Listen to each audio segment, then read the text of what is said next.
Invent a fish 3. Oh yeah, I forgot I need to be in camera mode so that I can do the Discord. Actually, it's on my other monitor, it should be fine. Alright, announcements. At everyone. Invent a fish 3. Now.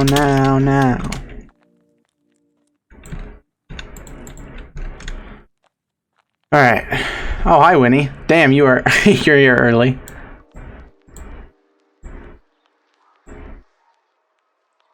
Yeah, the stream notification hasn't even gone out yet. So you were here before anyone else has even been remotely notified that stream is going on. Had it on the second monitor? Okay, fair enough.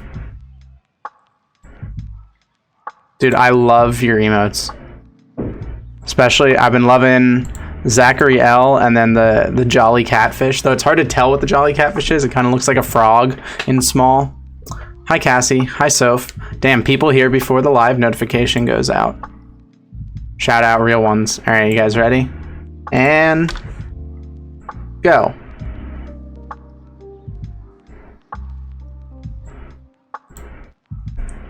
And yes, kind of froggy. Hi, everybody. I have a fish. Where do I send? You're a bit late, buddy. Submissions closed a couple days ago, and they were open for an entire week. Join our Discord if you'd like. Ketamine, I recognize that name. Wonder why. I've been waiting all week for this. Pog you. So excited. Yeah, I know a lot of people. So I will say, we were, when Soph and I were going through the submissions and looking at, like, all of the ones that were like really good, the ones we were considering for the top 16, a lot of the really amazing ones were made by people who had like no messages in the Discord. So I think that the notification I did on YouTube, the post I did on YouTube to try and get YouTube people into the Discord for Invent a Fish worked well, because it seems like there was a lot of really good submissions from people who were new to the Discord. So that's good. Hello, Funny Fish Man. How are you all? I'm good. Hi, Hypey. Where does send fish if you do another one? Join my Discord. There's a hashtag InventAFish channel. And we open it up like every month or two. Well, probably like every 2 months or so for each Invent a Fish. Yeah, there you go. Soph did it. Exclamation point Discord. Hi, Sylvester. How are you? Pog, welcome to your first live stream. The live experience is mildly slower than YouTube. If you're like a zoomer and used to fast-paced content, I think that YouTube's probably better for you, but I feel like Twitch has a more interesting thing. Like, it's better to like sit down and watch. YouTube is just like kind of a quick consume content. Do fish get thirsty? Yeah. I mean, fish need water for basically everything that they do. They breathe using oxygen. Pog. Thank you, Winnie. Hi, Oval. Do you have any plans for the next invent? Whoa. Posture check. Hi, everybody who's new. Hi, Oval. Thank you, Winnie. You just gave... It's funny because Winnie gifting a sub is Winnie giving someone in the chat her emotes, basically. Because that's the main point of a sub, as you get those emotes. Hi, Oval. I played some BlazBlue this morning before I went to the notary. I learned like the basic I just did like the training modules for the basic mechanics. First time tuning in. You're my favorite. Thank you, Modem. Pog. My favorite fish streamer. Are there a lot of fish streamers? Oval, I'm not a huge fan of the mechanics, I'll be real with you. The whole partner thing is kind of a pain in the ass, and then it has a lot of unique mechanics that aren't in other games. But I'm looking forward to learning it. It'll be fun to have as like a game that I know how to play, because it's totally different, you know? Are there multiple fish streamers? Yeah, that's what I was asking. Ready to see the finalists on the Marble Death Chase? Yeah. Always ends with marbles, that's the tradition. Thank you, Toadsavelt. Damn, 3 months? I don't even recognize your name. Bro, you need to chat more. How do you have a goldfish next to your name and I still don't know you? Winnie, remind me to talk to you about sub badges. Because I commissioned someone for sub badges a while ago, like 2 months ago, and they made the first one, the seahorse, and have made none of the rest. So if you're interested in doing sub badges, I'll pay you for that. Hi, Kathy. Hi, Blurry. Thank you, Stale Grape. Fish. Fish. Hi, Krusty. Hi, Eden. People I recognize from the Discord. Blue Sticks. Literally watching at an amusement park with no volume to see if my fish made it. Damn, bro. That's crazy. Hi, Bunny. You have a Discord? Yes, Parallax. I have a Discord, and you were in it before most of the people here. Congratulations. Hi, Zach. Do you watch anime? Yeah. There's 2 anime posters right behind me. Not obsessively, though. Like, I don't know very many animes. I tend to watch, like, 1 a month or something like that. But I think if you have Crunchyroll Premium, you can't deny that you watch anime. So, yes. Man, is it awkward to talk when you know nobody? I don't think so. I think the Discord's pretty welcoming. You can just say what's up and talk about anything. And there's also really specific chats. Like, there's all the different science chats. There's fish and reptiles and birds and invertebrates. Just whatever you're interested in. It's really easy to get a topic going. It's not like you have to start a conversation with random people about a random thing. I subbed to your YouTube channel when you posted your Oarfish documentary. I highly doubt that, but if so, that's cool.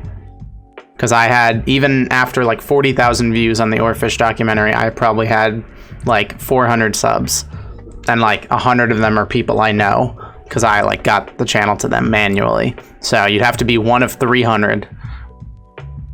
Zach, you should join my server? No. I'm in like no Discord servers, and there's a reason for that. I just recently joined a new one for the game I've been playing. We subbed at video 4. Yeah, that's a lot of people. A lot of the people who are still here now are in like the first 100K, and everyone's sort of slowly zoomed in. A tanker. Wait, is A blue _ tanker a tanker?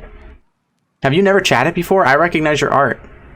I recognize Magic Queller. Wait, didn't you win one of them? Are those the 2 winners? Beepo Sleepo and Magic Queller? Are those the 2 people who won Invent a Fish 1 and 2? Am I crazy, or are those them? I think I just saw their names. Hi, A Tanker. Yes, you did win. Okay, so those are the 2. You are one of the 2 streamers I subscribe to. Let's go. All right, so this is number 3. Will we have a new winner or a repeat winner? Smile. Thank you, Black Suit.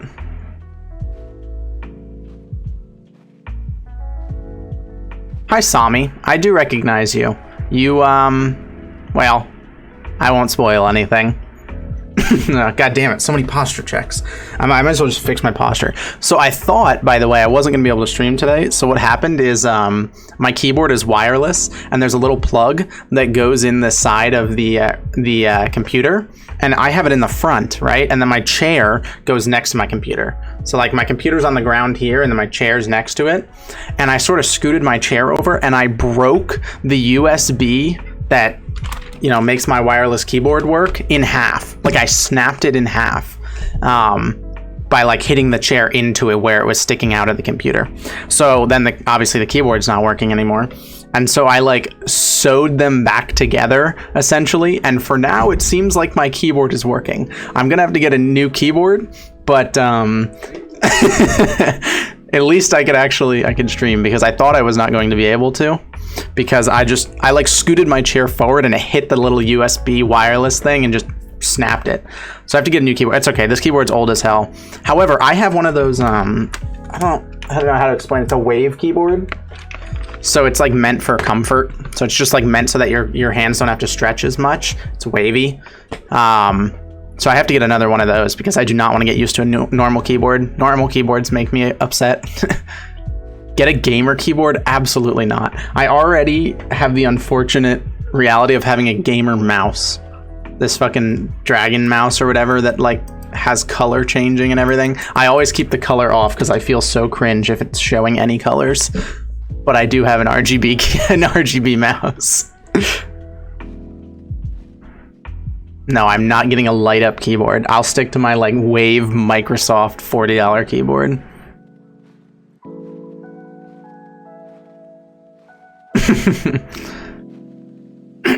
Mayo Queller. I really don't know how to say your name still, even though you one of them.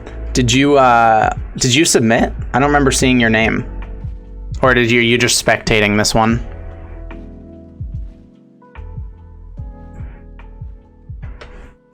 That mouse is the same size as your hand? Yeah, that's a good mouse. I don't have to reach for anything. You realize that reaching is what causes, you know, the issues when you're gaming and you're gonna hurt yourself. So the less reaching I need to do as possible. Like if I'm on a normal keyboard and I'm doing like WASD, right? And then reaching to any other key is like a total reach or a move of the hand. And this keyboard, like my fingers are totally at rest to hit all of those keys and the shift and the space. It's perfect.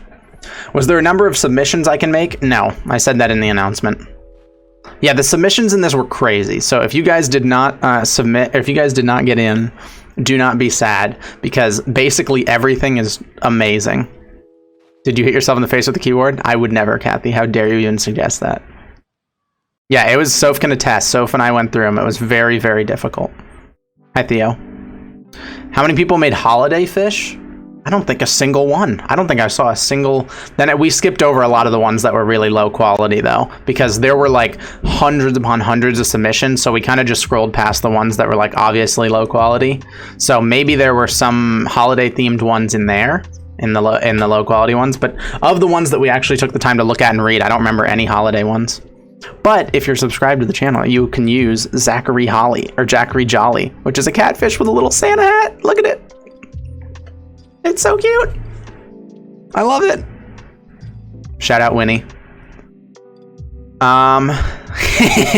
Dude, I love the chat being filled with jollies. Oh my god. That's so cool. I've never had an emo that people like spam like that before. It's cool. No one filled the holiday niche. All right, are you guys ready to begin? How's the music, by the way? How's music volume? Up, down, what do you want? Because I can't hear it or tell. I switched to a new broadcasting software, so I have to change everything. Okay, Soph said down a little, so we'll go down slightly. You don't recognize the dolphin emote? That's Zachar7. So Zachar7, the salute used to be me saluting, and then everyone would salute me when I ended stream, but now it's a pink Amazon River dolphin saluting. Except it's a normal dolphin, but it's pink. It's not the shape of an Amazon River dolphin. So essentially we've created a new species.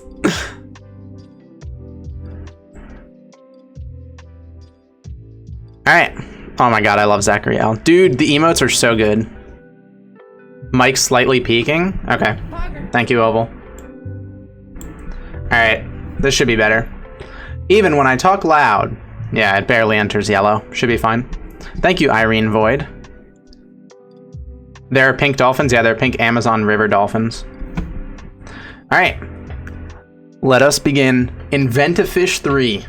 The ultimate competition of creating... Oh, okay. Thanks, non-binary. Thanks for the sub, but now I have to restart the intro. You've interrupted the intro. Can I redo? Okay. Invent-A-Fish 3.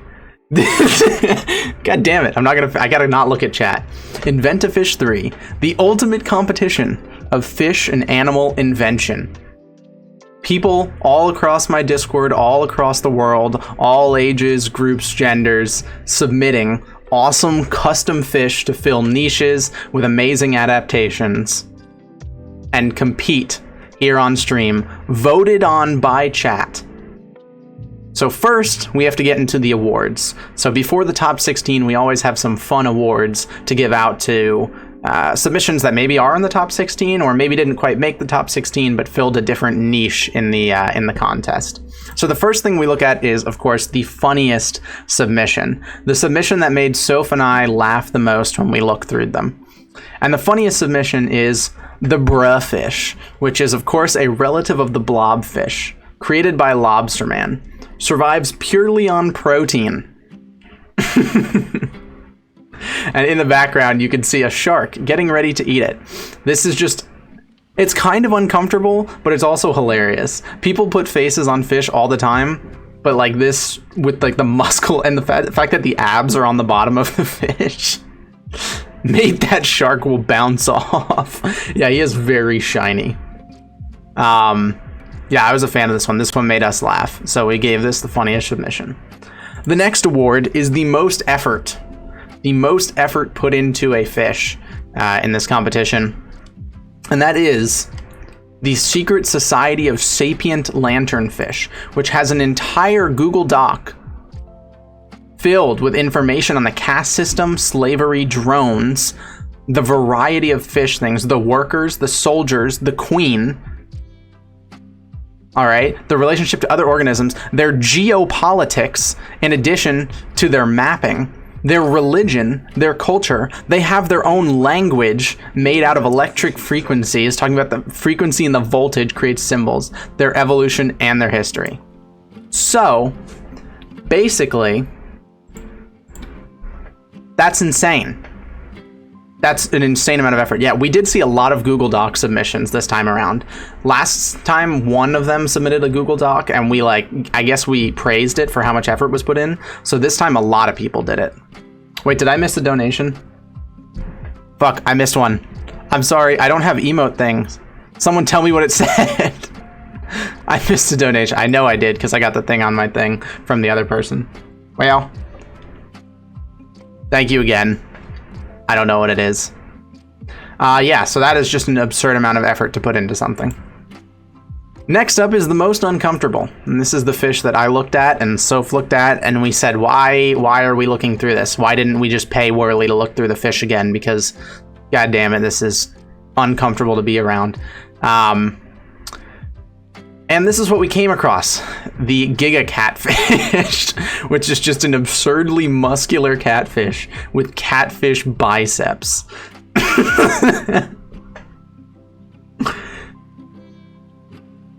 Yeah, I mean, you can read the description. This is made by Catfish on Discord, so thank you to them. Why is it wearing jeans? I don't know, and it's got like a shell covering its crotch. I don't know, man. I'm over it.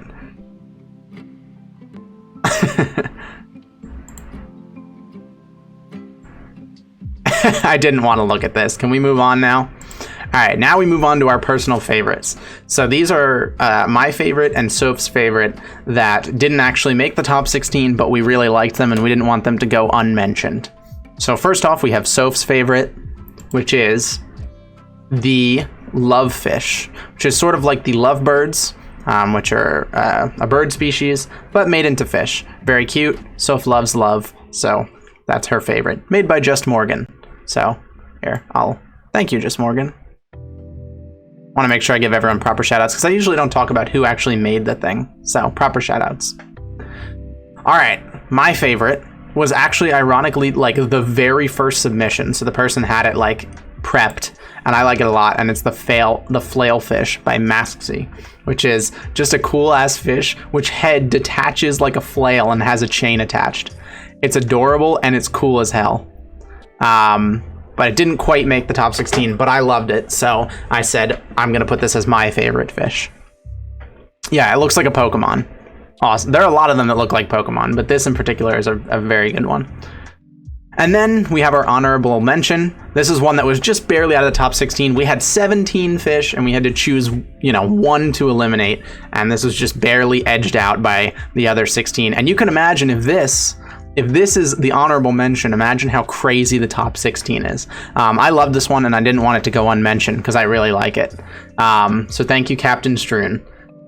And also the specific epithet is Poggers, which is hilarious. Big fan of this one. It's really, really well made. All right. Are you guys ready for the top 16? The qualifiers? Now you've seen the awards and the honorable mention and the favorites. Wait till you see how absolutely absurd the top 16 are. Absolutely absurd. They're so good. The submissions were so crazy this time around. They just keep getting better every time. It's crazy. All right. First one. The Brine Crystal Monarch by Waddle D Art, which I think this graphic speaks for itself. This is just absurd. I'll let you guys take this in for a bit. Oh, Oval, this is only the surface. Oval, it's insane. This is only scratching the surface.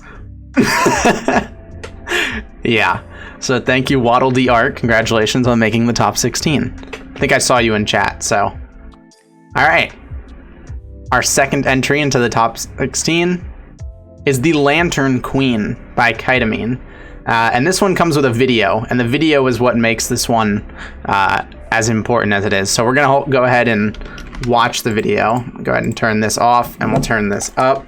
This is the waifu fish, but oh man, it is so much more than that. Let me go ahead and put this up for you guys. Queen is a fish that lives in oceans worldwide. Well, are you attracted? Are you enamored by it? Would you swim to it? Excellent. It prefers its meals hopelessly aroused and unaware. The lure of the Lantern Queen has evolved to entice divers, fishermen, and beachgoers, and idiots pulled away by riptides. Once in range, the Lantern Queen strikes. The toxins stored in their voluptuous venom sacs are said to sting like lightning. How romantic. The Lantern Queen swims hidden within large schools of lanternfish during diel migration. As they grow, the scales on their lures become more refined to attract more human prey. A second pair of eyes on their false heads gives them a near-complete range of vision, though their scale patterns mimic bigger eyes for the quote-unquote mermaid waifu delusion. Lantern Queen eggs adhere to lanternfish and sap nutrients and food from their host as it grows. Host lanternfish are compelled to find an adult Lantern Queen as a way to keep the gestating parasite safe until the fry hatch from inside the lanternfish. Well, are you attracted? Are you enamored by it? Would you swim to it? I'm sure you'll live a long and fulfilling digestion. I'm sure you'll have a long and fulfilling digestion. Absolutely insane submission. An entire ass animation on that one. Just like above and beyond any amount of effort that could ever be expected from an Invent a Fish competition. So congratulations on that. All right, next entry. Nope, don't play this. It is the Secret Society of Sapient Lanternfish. You didn't just think this was going to be most effort. This is obviously top 16. They have their own language, their own district, religion, culture, these amazing drawings to go along with it. Of course, the Sapient Society of Lanternfish by Raptorini is of course going to be in the top 16. We all know this is going to do well, let's be honest. Our next entry is the Yesoadestes Rubens, which I don't know if that's how the person who made it intended me to say it, but that's how I'm going to say it. There's a lot of little things to go with this. This literally looks like a magazine article. I love the design of the submission. It looks like something you would, I don't even know, like one of those folding magazines, like a travel brochure type thing, but with the fish. A lot of things to read with there. By Gabriel. Thank you, Gabriel.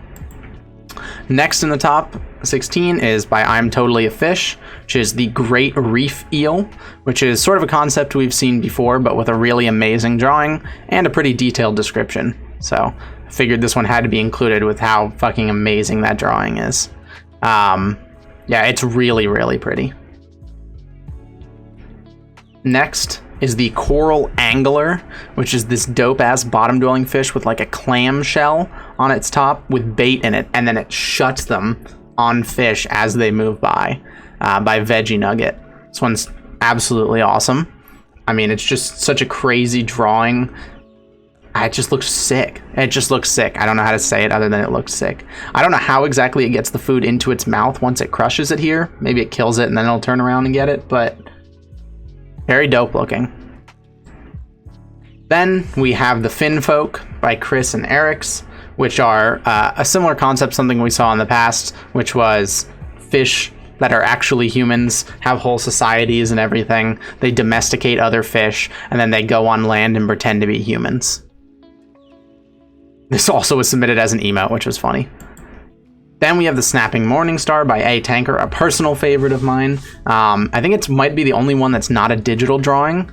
They said they couldn't use their tablet, so they had to improvise. Imagine not being able to use your main form of making art, you know, a tablet, and still creating something this awesome. It's just so cool. And it's just an amazingly well done. So had to include it. Next one is, this is a Sami submission. This is the Cornicoprion, which is just, this drawing is fucking absurd. Like, the detail, this is crazy. This literally looks like a professional painting or something from like a video game or something. This is an absurd drawing. It looks like something out of D&D. It looks like something out of like a high quality, like multi-year produced game. So absolutely insane. Thank you, Sami. Then we have the Necromancer Fish from Bede, and this is an example of, you don't always need an amazing drawing, you can have an amazing idea. This fish actually takes over freshly dead fish, lives inside them, and then controls their body. And then when that fish dies, then they move on to another host. So this is just a super cool concept, and for that reason it got in, even though the drawing isn't particularly fantastic, though it's a really good drawing, better than I could ever even hope to do. But yeah. I love that emote too, so that was Winnie's animated one. She still has 4 more animated slots she can fill, so hopefully we'll get other good animated ones. Alright, this is another Sami submission. I usually try not to put 2 of the same person in the top 16, but I loved this one, and the other one obviously had to get in. So this is the Gilded Eye fish. I just love this drawing so much. It's just such a cool looking fish, and it's such a well done drawing that I had to include it. So Sami got 2 in the top 16. Sami kind of sneaked their way in there, even though I try not to usually do that. Alright, then we have the Crucisaurus, I don't know, the Squid Fish, which is just a very cute, looks like a butterfly fish, but it has a hole here, and then it has a squid mouth. And look at when it opens its mouth, how adorable it is. This is a very cute fish. By Good Greasy Pineapple. Yeah, the mouth is cool, and the way that it opens is super cute. Alright, the next one up is the Psyche Sun Fish, which looks like something out of JoJo, by Bannon V. Just a cool ass sunfish with a dope design. It's got like the gnarly teeth in the eye. It's just an absolutely, I don't know, it's just a cool drawing. Yeah, it's wicked. Yeah, it basically takes the sunfish and just makes it cool. Alright. Then we have the Gold Drops by Master Tofu. There's a whole Google Doc for this one as well, but I will leave you with just the images for now.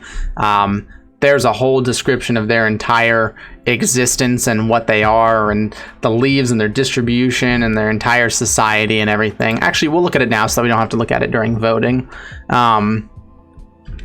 Yeah, just absurd amounts of information. If you guys want to read forward, they have plant hosts, females, males, sexual dimorphism, different colorings, eggs, distribution. They can, as a group, I guess, form another fish. Pretty awesome.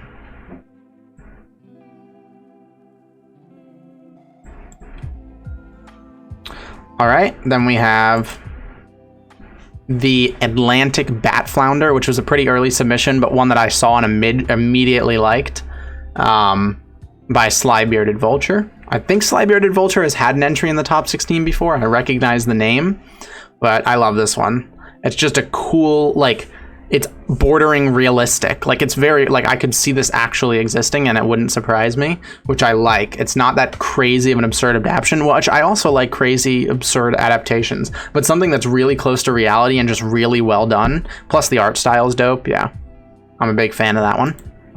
And then our final entry, and I apologize for you not being able to read anything because there's so much information, is Patient Zero, which is this absurd... Yeah, well, I'll just... Patient Zero discovered it's a mind-controlling partner leaves biologists reeling. Scientists were surprised to discover 3 new species of marine organisms, all due to the discovery of a deep-sea fish dubbed Patient Zero, a large ray-fin fish notable for the unique symbiotic relationship it has formed with 2 microorganisms, a glowing, heat-producing bacteria, and a mind-controlling protozoan. Zero has pores located along its body that excrete nutrients clustered mainly towards the dorsal spines. You can see there's an absurd amount of information on this, and the drawing is really, really, really well done. So I was a big fan of this. And that is our top 16. So now you guys have seen the top 16 fish, and all that's left to do is to vote. So let us begin the voting process. Our first, go ahead and start the tournament here. Our first matchup is Patient Zero versus the Fin Folk. All right. So I have to get up the poll thing 1 second. Who wins? And then I'll go ahead and, oh shit, my keyboard is not doing well, but that's okay. Patient Zero, Fin Folk. All right, there should be a poll on screen. You can either vote 1 or 2 in chat. And I am going to show both. Here's Patient Zero. And then here are the Fin Folk.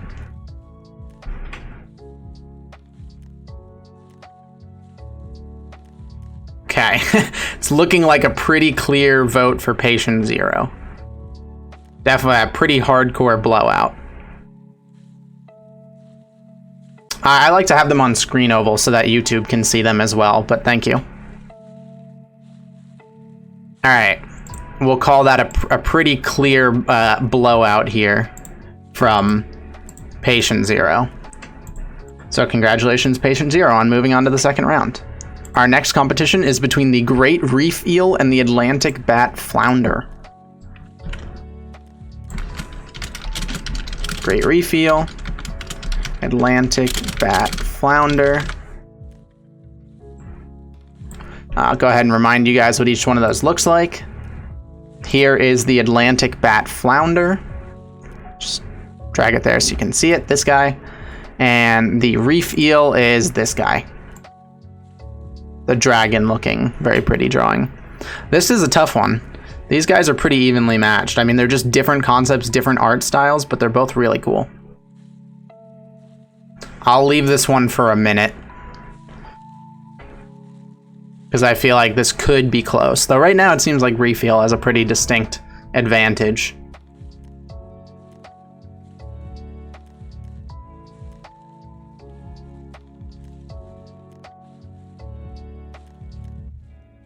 "15 seconds.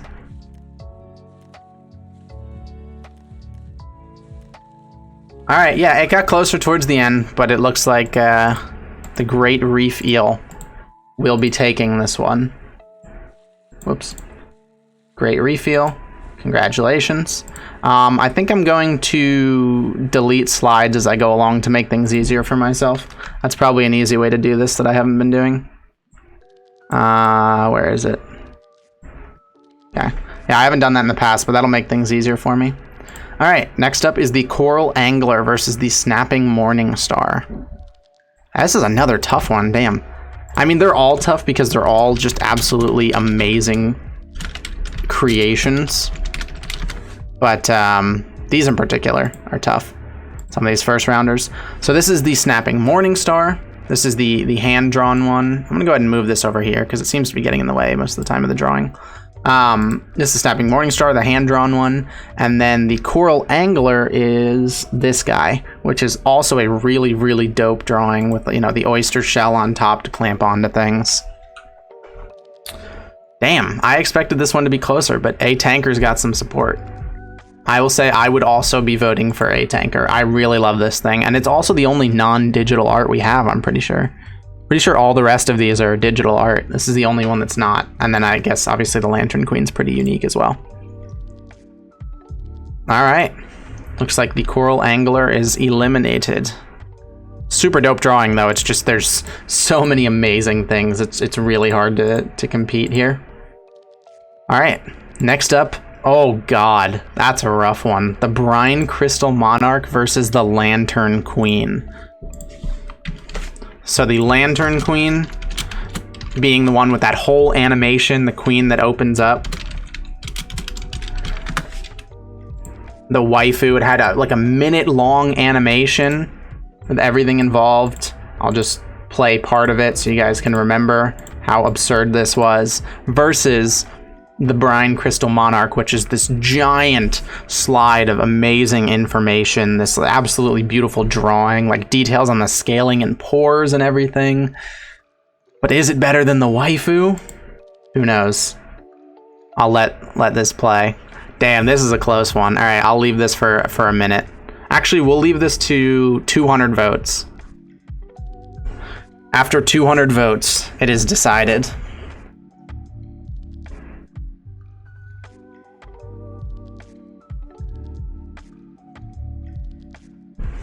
It is crazy close, though the Brine Monarch seems to be taking over. Okay, maybe we'll do 150. It's probably not going to get to 200. 150 votes will determine.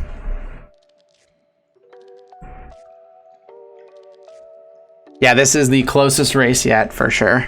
All right, if you haven't voted yet, now's the time. 25 votes determine who's going to be the winner. Vote waifu? She's not a waifu, bro. She's baiting you. It literally said in the thing, it prefers its meals helpless and aroused. She's baiting you in to eat you, bro. She doesn't love you. The Brine Monarch loves you. All right, 15 more votes.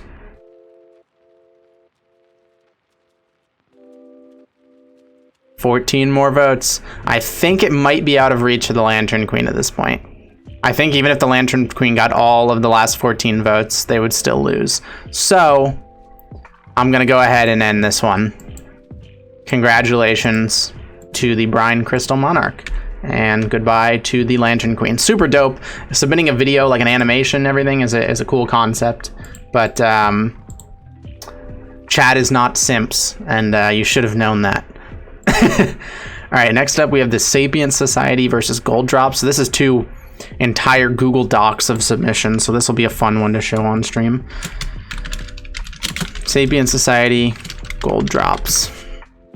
All right, so let me remind you, the Sapient Society has language, religion, borders, geopolitics, this entire giant Google Doc, and the Gold Drops have all of this crazy information. I showed it all earlier, so I'm not going to show it all again. You guys can remember. This one looking like a lead for Sapient Society. I would expect that. I think Sapient Society is probably a favorite to win. The Gold Drops are adorable, but the Sapient Society is just such a crazy concept, and the amount of effort in, it's literally like someone wrote an entire like 4-page paper on like Roman civilization or something. But instead, it's on a fucking collection of sapient lanternfish. It's absurd. So that's a clear dub for Sapient Society. Thank you, Gold Drops, for participating. All right, next up we have the Psyche Fish versus the Necromancer. So this is a battle pretty much of art versus concept. So Psyche Sun Fish, remember, looks like this. While I insert the question.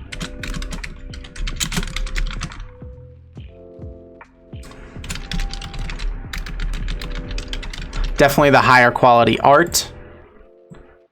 However, I would argue that this is definitely the higher quality concept, the Necromancer taking over a recently dead fish and controlling its body. So what do you value more, good concept or good art? Interesting. Wow, chat's all a bunch of concept Andes. Huh. I think this thing is dope. But you guys seem to like the concept more than the cool art. Hey, fair enough. I respect your decision, chat. That's why you're voting and not me, because I probably would have voted for the sunfish. I love that art too much. We're nerds, not artists. Well, clearly enough of you are artists for this competition to be this good.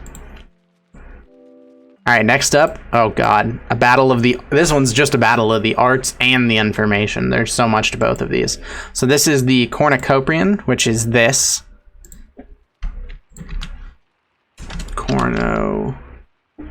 Cornicoprion versus the, I don't remember.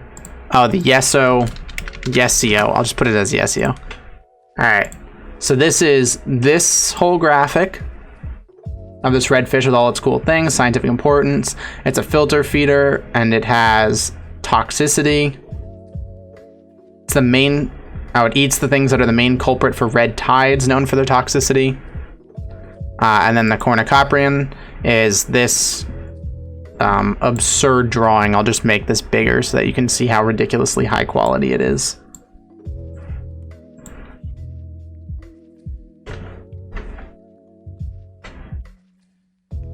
All right.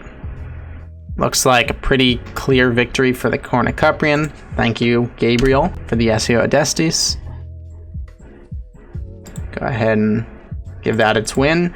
And the last match of the first round to determine our top 8 is the Gilded Eye versus the Squid Fish. So this is the Gilded Eye, which looks like this, versus the Squid Fish, which looks like this.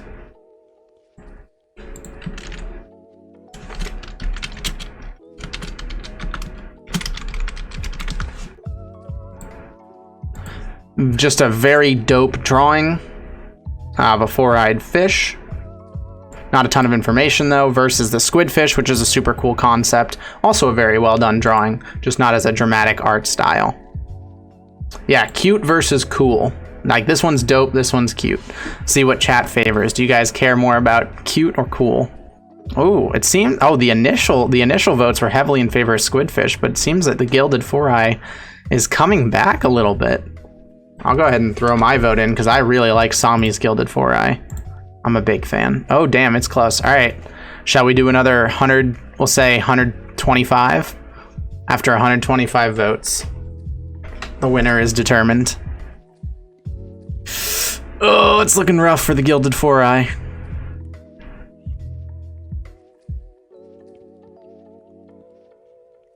All right, looks like it's going to be a clear victory here for the Squid Fish. Cuteness reigns supreme once again. All right, we are down to our top 8.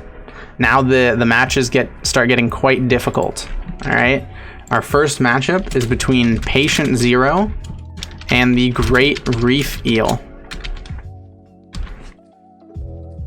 Patient Zero, let me remind you, is this crazy thing, and the Reef Eel is this crazy beautiful drawing. But do you value the beauty, or do you value, again, the concept? Once again, it's a battle of concept, except that this art is also really good. Yeah, well, there's going to be rough decisions the whole way through. They're all going to be very difficult. That's just the nature of it. We've got some pretty insane drawings, some pretty insane submissions. If you can imagine, just Soph and I were having an absurdly difficult time picking the top 16 out of all of the submissions. You guys have the real tough job of picking between those top 16. At least we were able to set some aside. We were able to look at Patient Zero and be like, oh yeah, that's top 16. We don't have to determine whether it's better or worse than other ones. But you guys didn't have much difficulty with that decision, huh? That was a clear victory for Patient Zero. So congratulations, Patient Zero, moving on to the top 4. Our first entrance into the semifinals. Next up, ooh, this is going to be a rough one for chat. These were favorites in each one of their rounds. This is the Snapping Morning Star, which is the beautiful hand-drawn one. Snapping Morning Star versus the Brine Crystal Monarch. Just a reminder, Snapping Morning Star looks like this guy. Very, very cool. The Brine Crystal Monarch is this gigantic graphic of information. This is a rough one, I'll say. Just go ahead and like move back and forth between them so you guys get the opportunity. There's definitely way more information with the Brine Monarch. There's also way more drawings. The Snapping Morning Star, I will say, is definitely lower in information and media, but it is a really cool drawing and is very unique in that it is the only submission in the top 16 that is done not digitally. So if you want diversity in our top 4, you could vote for that. If you want effort, I would probably vote for the Monarch. As far as drawing quality, they're pretty comparable. They're both really amazing drawings. I'm a big fan. Yeah, it's a very difficult decision. Yeah, it's pretty close. Should we go to 125 again? I think if the last 7 votes till 125 were for the Morningstar, it might win. So. Oh. If you want the Morningstar, now's your time to vote. Oh, new person voted too. Alright. It is now impossible. First time chatter. Thank you. Alright. Unfortunately, it seems the Morningstar is going home. That was a big favorite of mine. Thank you for the submission, Tanker. I was a big fan of your submission. But unfortunately, the Brine Crystal Monarch just had so much effort and stuff put into it, and it was really high quality. Oh god, here's a difficult one. The Battle of Concepts. We've got the Secret Society of Sapient Lanternfish versus the Necromancer. So this is a battle of concepts here. I'll go ahead and go through the both of them. So the Necromancer takes over recently dead fish and controls their body and then moves to another host. The Secret Society of Sapient Lanternfish is the one that has a caste system, slaves, drones, workers, soldiers, queens, its own language and geopolitics and religion, its own evolution and history. So there's definitely a lot more going on with the Secret Sapient Society, but the Necromancer is also just a really, really cool concept. So this is going to be a difficult one, I'd say. Ooh, there's a all right, till 125 we go. The 125th vote can still be determined at any moment.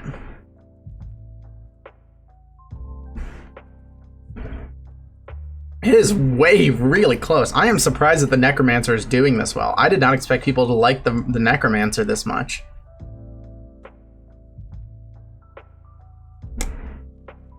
Seven more votes. 6, 5. It's still possible. It's possible. The Necromancer could make it. Oh! Oh, damn. 125. Just barely didn't make it.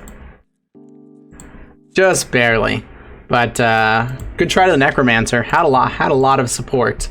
But the Sapient Society just had so much going on that I think it was kind of inevitable. All right. Next up, we have the Cornicoprion versus the Squid Fish. Another battle of cute versus just absurd quality between these two. Go ahead and get the poll set up.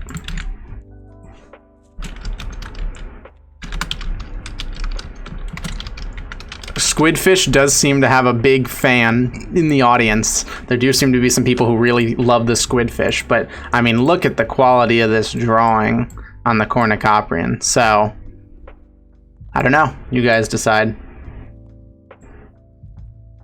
Battle between Sami and Good Greasy Pineapple. Okay, voting the same number twice does not vote again. It is unique votes. You only get one vote. It won't count if you do it multiple times. The system will physically not count it as a vote. So don't waste your time typing the same number. Is the Squid Fish really gonna beat this out? I'm sad for Sami. Sami got 2 really good submissions in the top 16 and is getting beaten out by cuteness every time. All right, 8 more votes. It's still possible. It's looking less possible. The mobile viewers just found out about the first round of the competition, now voting. They think they're voting for the first the first one because they're fucking 15 minutes behind. All right, that's a dub for the Squid Fish. The Squid Fish getting a bit of a cult following that I was not expecting. I was expecting a bigger cult following for the crazy drawings, but the Squid Fish seems to have its... Oh god, you guys have got some tough ones coming up. Patient Zero versus the Brine Crystal Monarch. Oh, I would not want to be making that decision.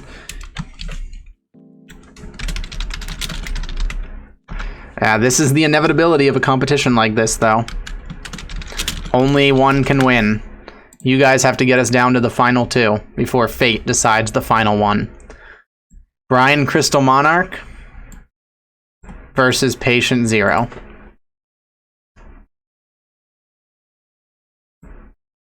Wow, Patient Zero has a following too, huh? There's a lot to the Brine Crystal Monarch, more even so than there is to the Patient Zero. I mean, both of these are crazy good drawings with a ton of information. So, like, I can totally see it going either way.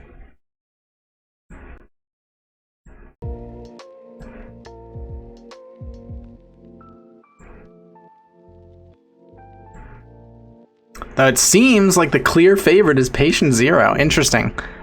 Patient Zero is super, super cool. I just expected, with how well Brine Monarch did up until now, I thought Brine Monarch would be a,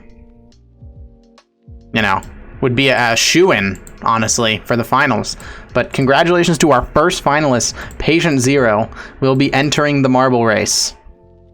And now we have to determine the other one. We have the cult following of the Squid Fish versus the insane amount of effort put into the Sapient Society. This is rough.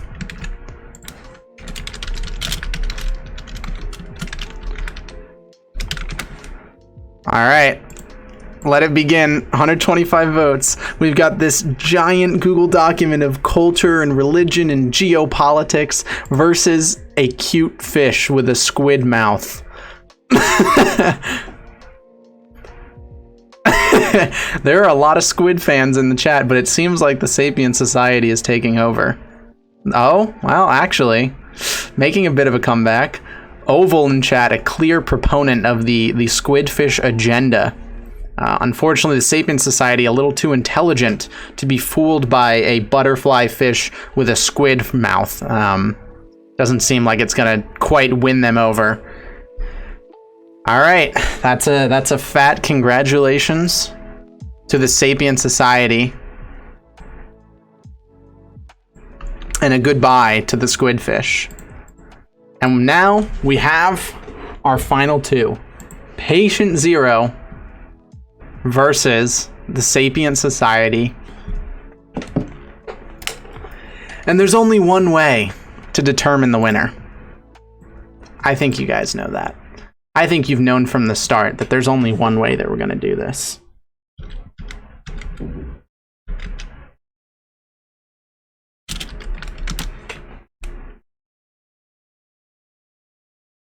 Just give me 1 second to get everything set up for you guys.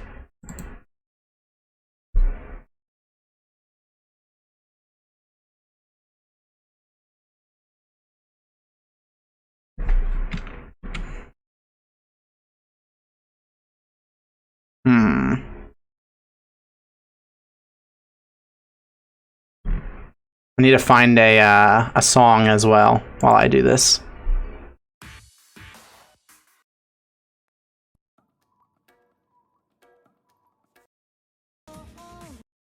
Okay, no, not that.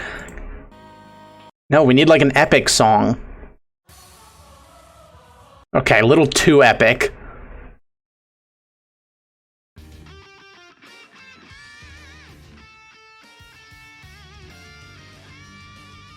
Okay, that's kind of a banger. Okay, that's a banger. How about we do this one on replay? How do you do replay on YouTube? Oh, loop. All right.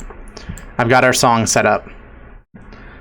Okay, select platform, Twitch. Let me go ahead and log in to Marbles on stream real quick so that we can get Marbles set up. I am logged in. All right. Race. Settings.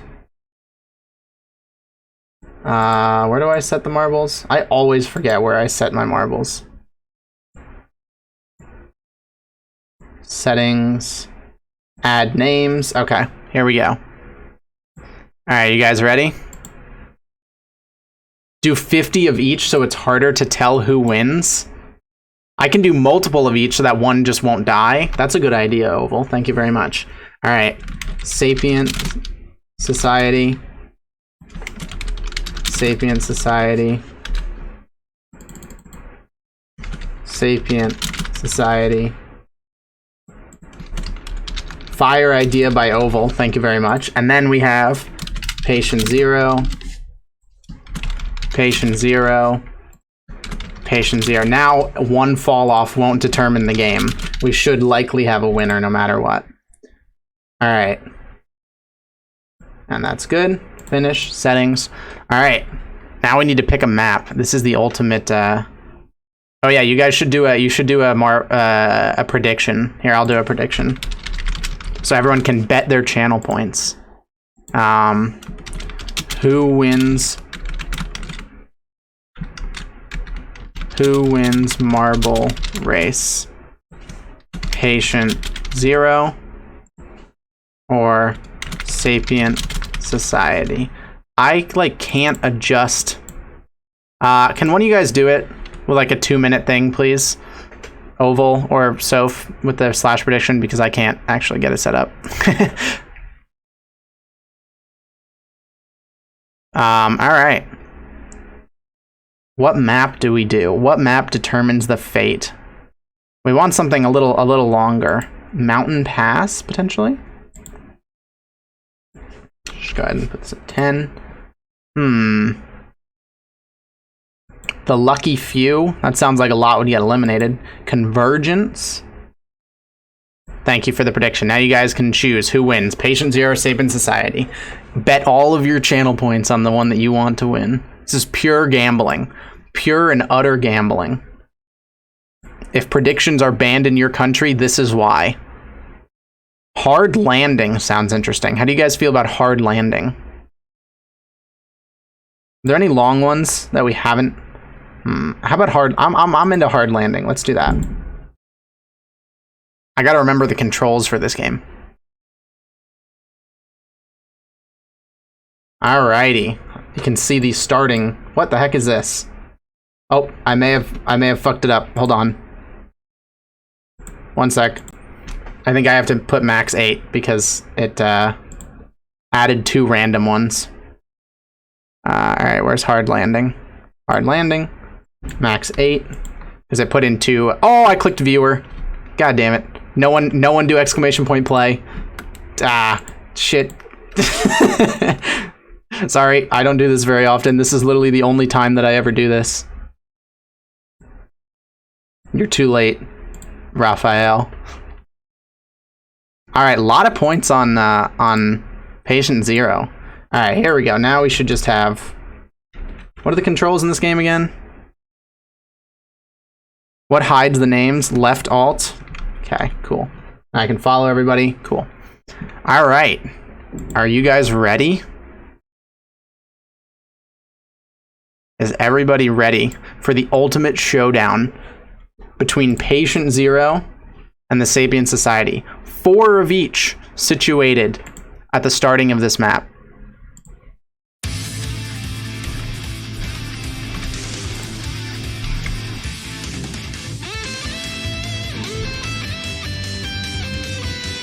Everyone converging in the hole right away. He'll make it the first down. Ignore the refill and drink water one.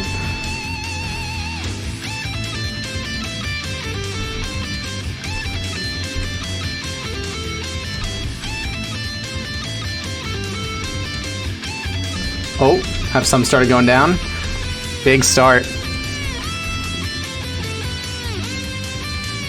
Will they ever go down?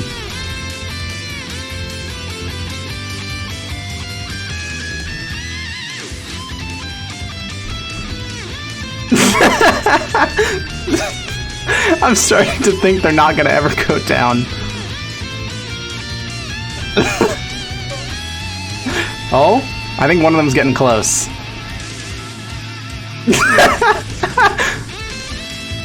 Oh. There we go, we have our first. It's a Patient Zero, our first one down. And now they're all making it down. A Patient Zero. Ooh, 2 Patient Zeros in last place. Patient Zero in first, though. Sapient Society in second. Third, Patient Zero. Sapient Society. Okay, this is a launcher. Should be easy to make, though.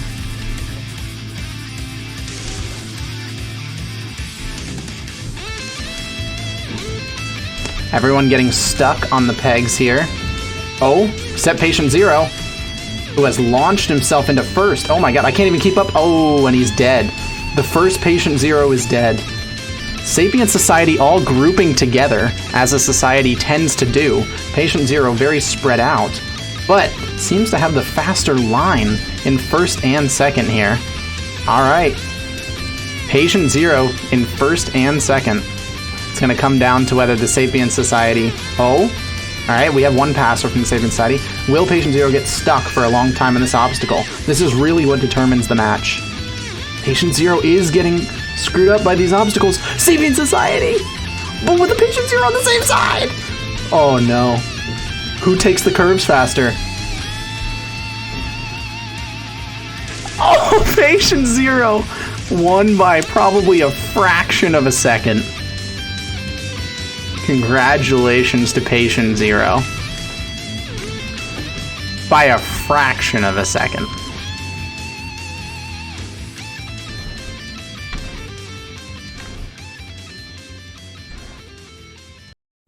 All right. Let us crown our winner, Patient Zero. Congratulations for winning Invent-A-Fish 3. Created by Spicy Noodles, iDinkster on Discord. Everybody at Spicy Noodles 4205 on Discord in general, and congratulate them for winning Invent-A-Fish. God damn it, Majo. Posture check. Okay, 2 posture checks. That's great. My posture is great, guys. Thank you very much. Yeah. Just an amazing, amazing submission. Absurdly well done. So, thank you very much for that. And now, if you guys will stick around, we're going to react to a video. After all this.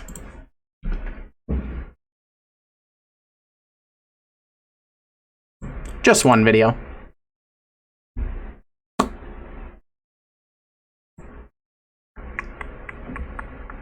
Go congratulate the winner on Discord. Okay.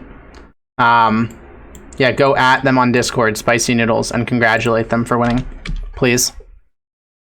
Yeah, there were some crazy, crazy submissions. It was a very, very stacked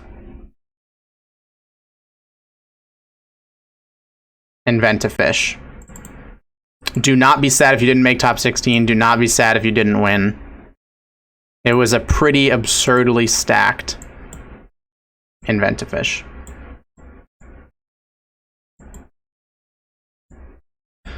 All right.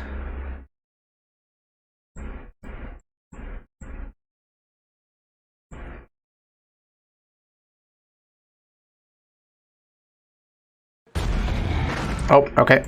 Hold on. All right. What's up? 10 recent sightings of the Megalodon on camera.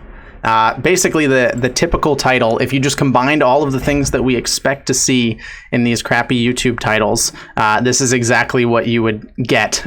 This is basically what an AI would combine it into. It's a newer video, so I'm very excited for it.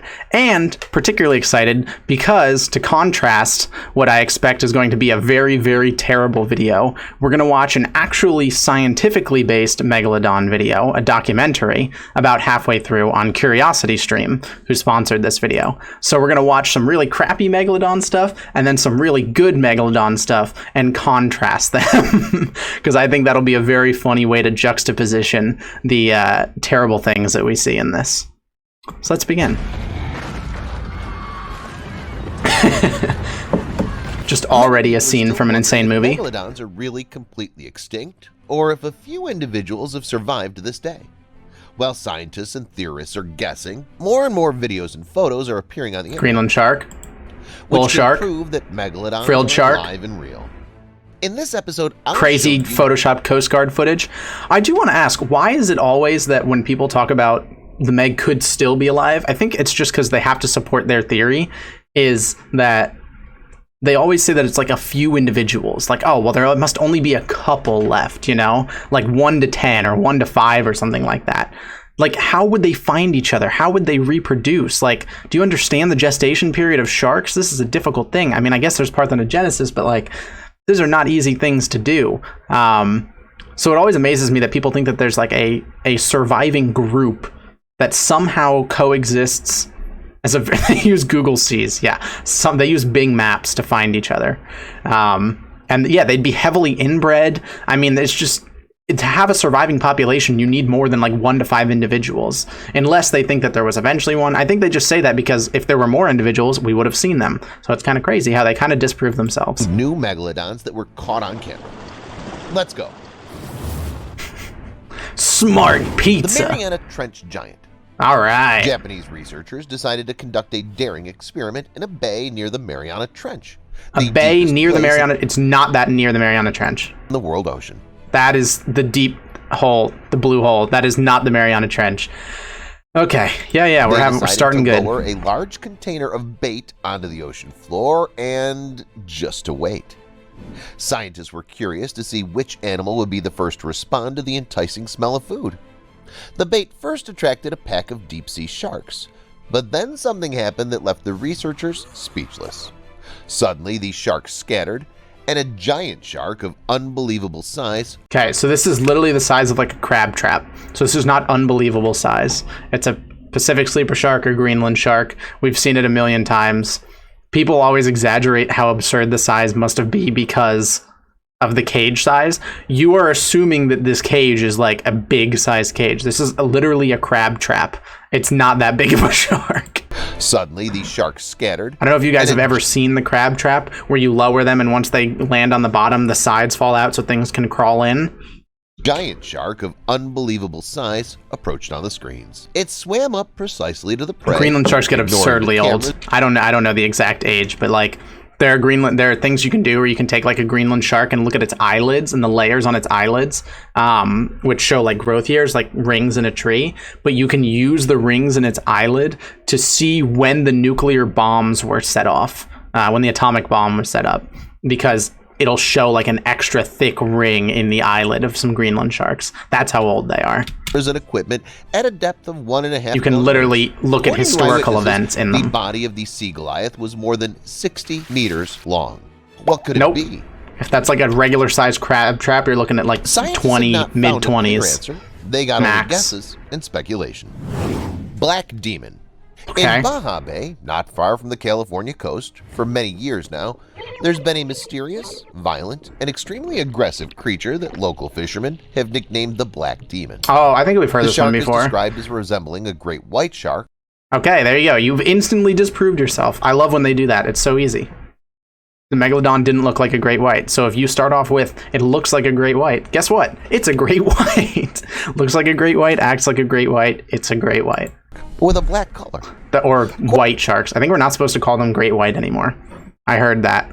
And we're supposed to call them white sharks now, which I did not know. But I'm interested in why that is. Maybe because great white makes them sound scarier than they are? I don't know. According to various sources, the Black Demon reaches from 12 I think great white's a dope name. meters in length. And that's even bigger than a school bus. Of course, most people believe that the stories about the Black Demon are just fiction.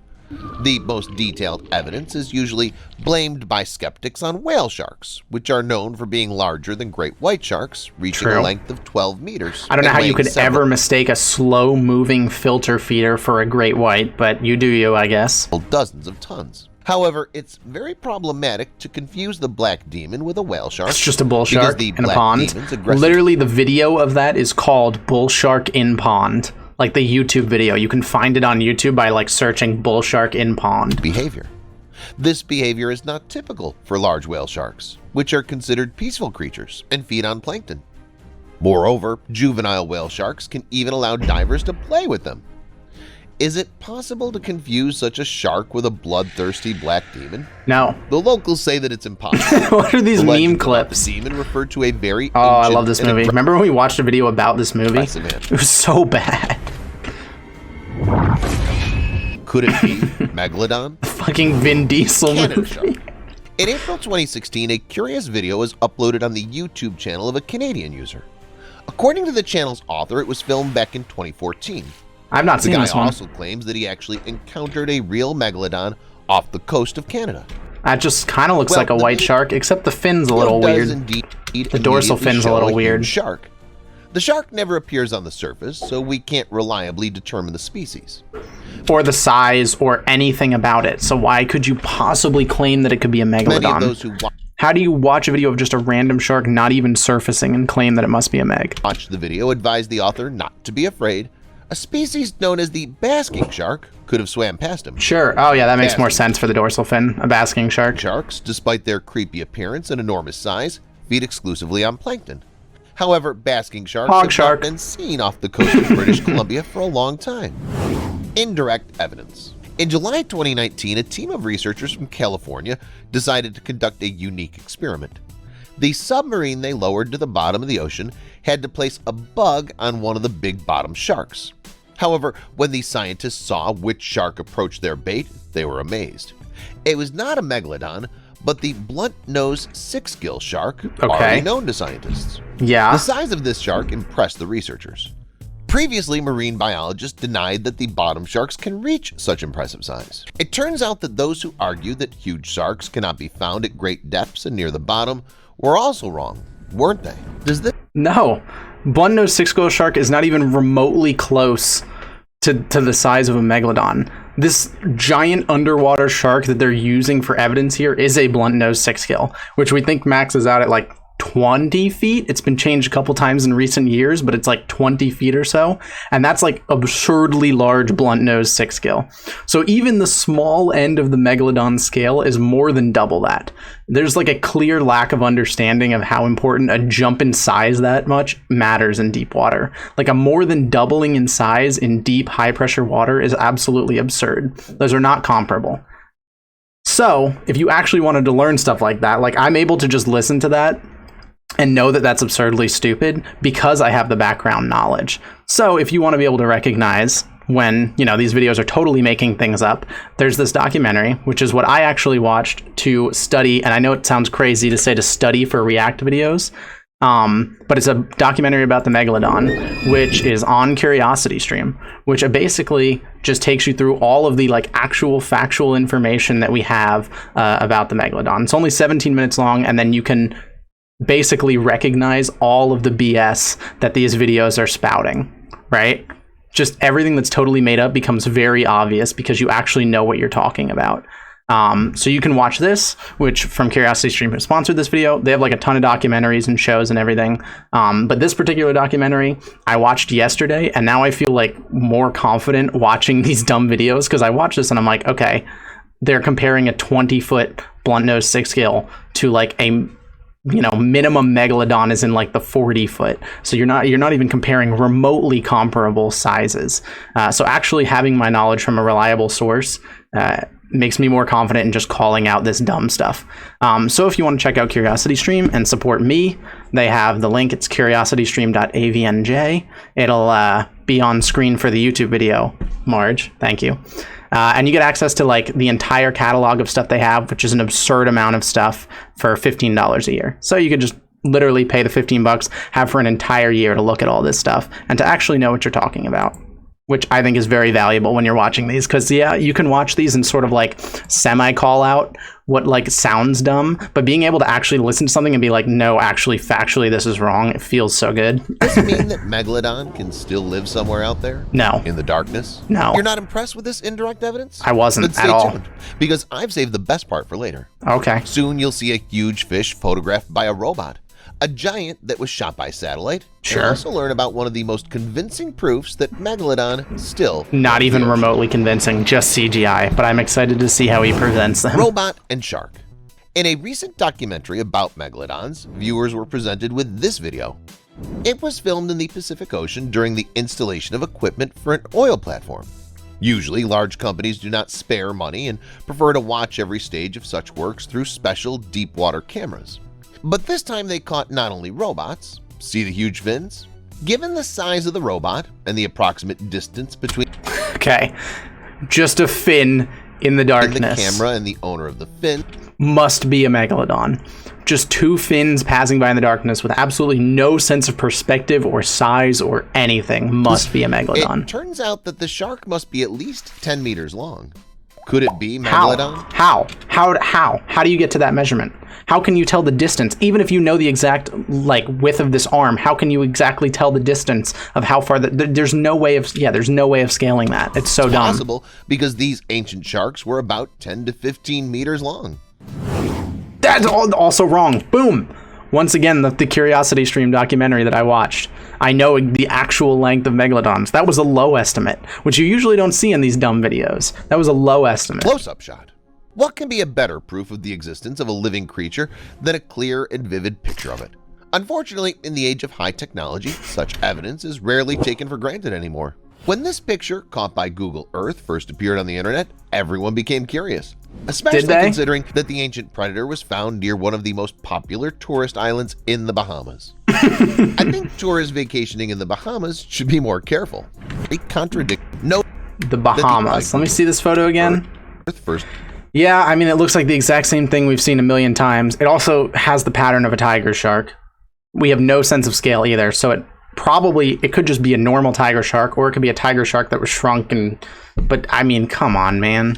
Appeared on the internet. Everyone. Why does every evidence have to be so tiny and blurry and just bad? Several nations received very contradictory and strange readings from their space satellites. Oh, great. If it wasn't low enough quality taking one from Earth, now let's take a photo from space. Observers are to be believed. Giant living creatures were spotted off the coast of Papua New Guinea. What is this? What is this? What am I supposed to do with this? Is this the rock? Isn't this the one that was like a rock near Antarctica that they said was a megalodon? Scientists could not believe their eyes.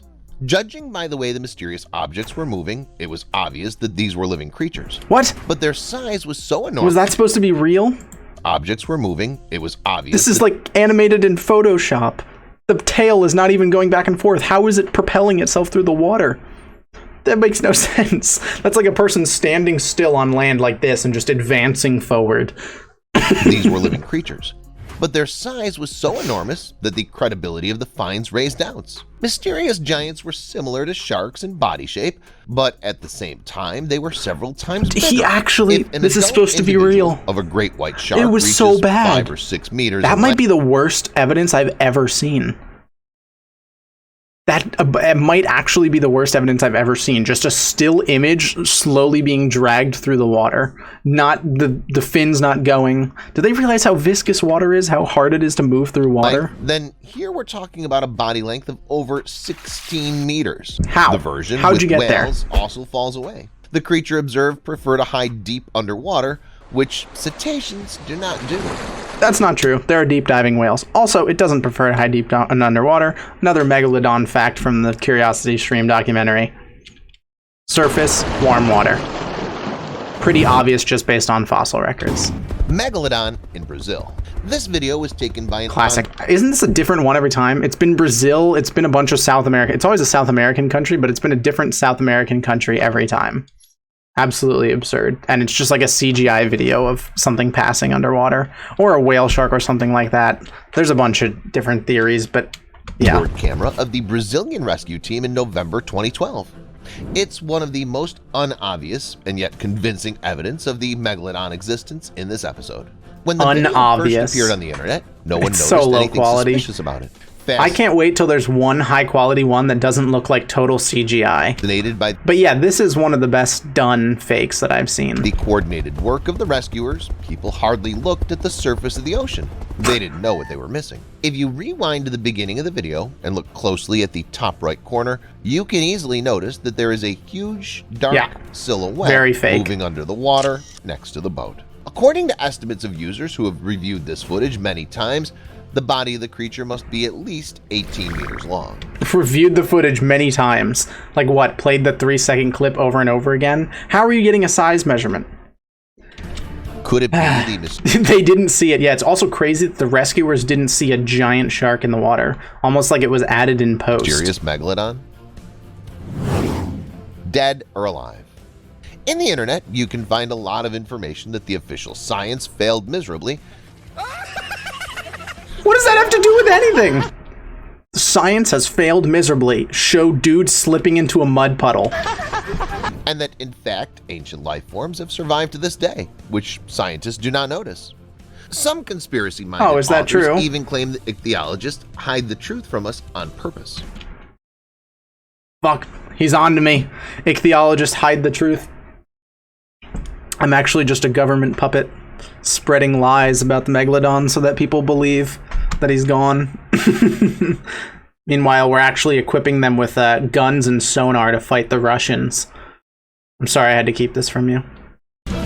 For the uninitiated people, the theory of Megalodon survival does not sound so silly.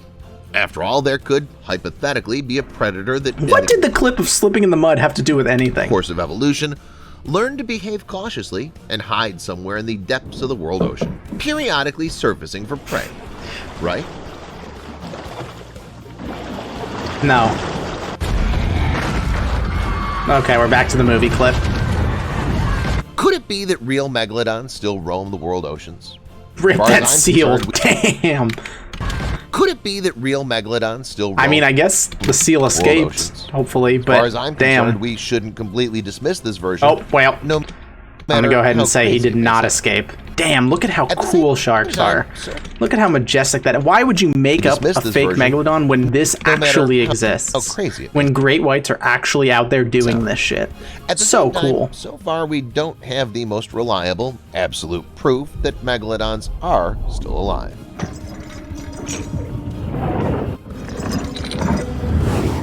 That's all, guys. Wow, thank you for sharing, Smart Pizza. I got recommended this. Oh my god, they only have 16,000 subs. They're literally, and it has 400,000 views. How does a tiny channel with like no views manage to do this? I'm so annoyed. Yeah, classic Megalodon stuff. Literally, that's how you blow up on YouTube. People who say YouTube is pure luck make shitty videos like that, and it no longer becomes pure luck. All right. Thank you guys. Hope you enjoyed Invent a Fish and the React and all. And yeah, have a wonderful day. Bye. See everybody. Thank you, Winnie. Oh, Winnie, I'll DM you about sub badges. Thank you, Bolt. Bye, 7'5" powerful man. Crazy name you got there. See you, Sylvester. Bye, everyone. Zakar7. Now we have Zakar7, so we can say goodbye with a salute. Except most of you guys aren't subbed, so you can't use it. But whatever. Later.